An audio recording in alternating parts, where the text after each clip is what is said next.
IFM News. IFM News. IFM News. Lokal. Naiwayat ti kaunaan nga State of the Legislative Address sa ti probinsya iti ili ti Solsona.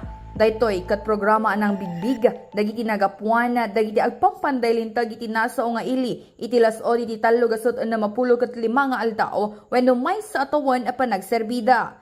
Indolwan daytoy ni Vice Mayor Jonathan De Lara kan inpanamnaman nga agtultuloy pay iti panamputar da iti lintag para iti pagsayaatan na dagiti umili.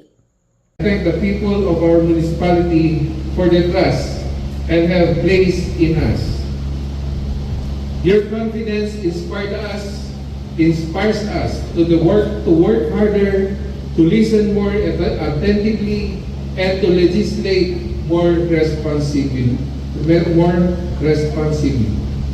As we move beyond our first year, let this milestone serve not as the culmination of our work, but as a reminder that much remains to be done.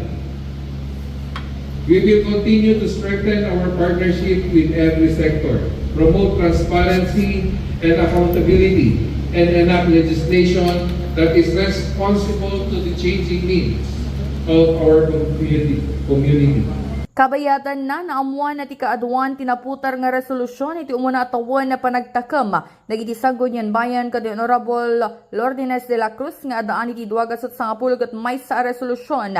Honorable Joseph Arellano sangagasot sangapulo ket 2, Honorable Renato Garcia sangagasot ket 9, Honorable Mark Angelo Agustin sangagasot ket maysa, Honorable Benigno L. Aquino siyamapulo ket 9, Honorable Gerald Ganutisi siyamapulo ket 3, Honorable Anthony Ganal, 86, Honorable Claudette De Lara, 83, kani Honorable Samuel Balantak nga adaan itis 80 maysa nga resolusyon.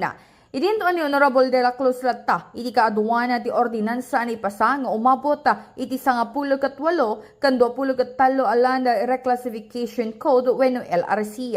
May naig iti raytoy tunggal maysa karag dinadakamat a konsehal ket nagkumita iti napinpinta sa serbisyo para iti kailian.